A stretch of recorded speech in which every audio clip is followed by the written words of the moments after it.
karangan Maulana Al-Allamah Al-Fahamah Al-Mursyid ila Tariqil Salamah Al-Syekh Muhammad Nafis Ibn Idris Al-Banjari rahimahullah ta'ala.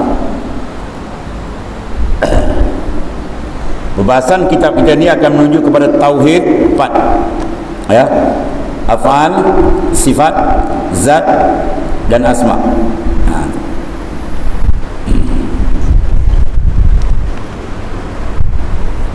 Yang pertama tauhid am, ya. Tauhid am maknanya kita mengenali Allah Subhanahu wa taala merupakan satu kefarduan yang tak dapat tidak, dipanggil fardu ain. Ya, berdasarkan pada firman Allah taala, fa'lam annahu la ilaha illallah. Fa'lam fi'il amr, al-amru yaqtadi wujud. Mana wajib kita kena belajar sampai kita kenal siapa Tuhan yang kita sembah. Ya, satu. Dan dalam hadis Nabi menyebut awwaluddin ma'rifatullah, awal-awal agama ma'rifat akan Allah Ta'ala. Dan ulama sebut awal wajibil alal insani ma'rifatun ilahi bistiqan, awal-awal yang wajib bagi insan ialah mengenal akan Tuhan dia bistiqani ay bitayakun, dengan yakin, dengan hujah di Al-Quran dan hadis Nabi SAW dan hujjatul aqliyah. Itu tauhid secara umum, ya. Sebab apa kelebihan dia? Kalau tauhid ini tidak tanggal, membawa kepada akhir ajal kita, orang ini akan disenaraikan min ahlil jannah, daripada ahli syurga.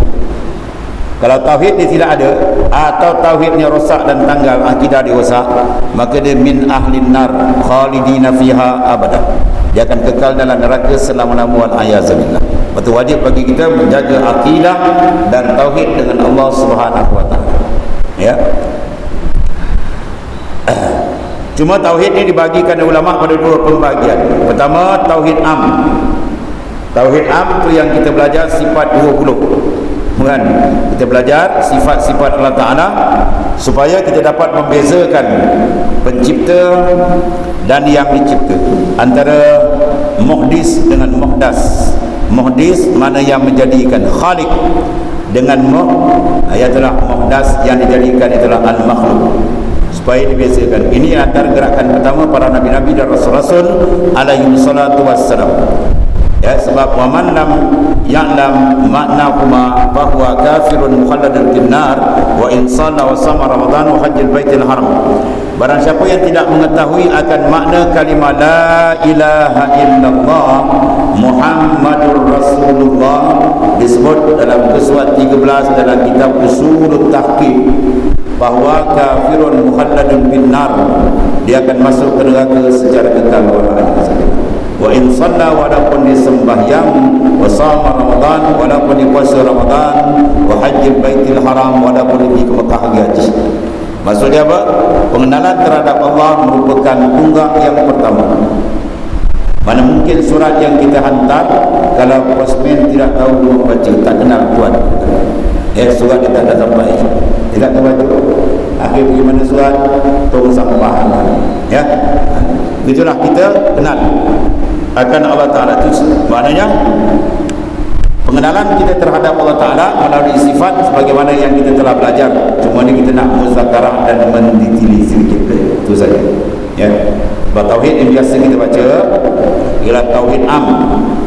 Tauhid am, dia mengenal dengan dalil dan burhan, dengan hujah dan dalil secara zahir.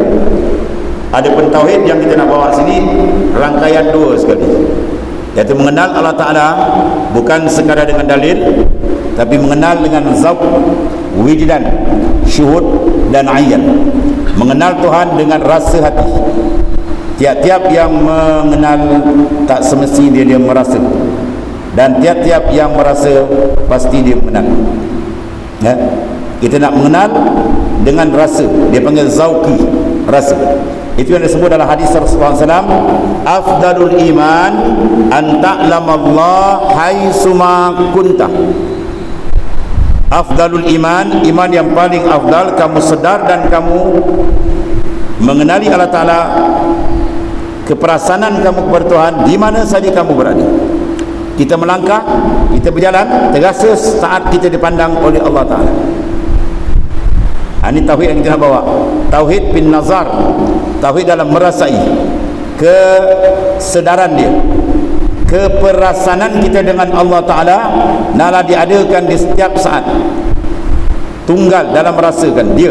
Ini akan dibincang dalam ini akan membawa kepada iman yang kuat dan akan membawa kepada kelazatan iman dan kelazatan ibadah kita dengan Allah Ta'ala. Ya.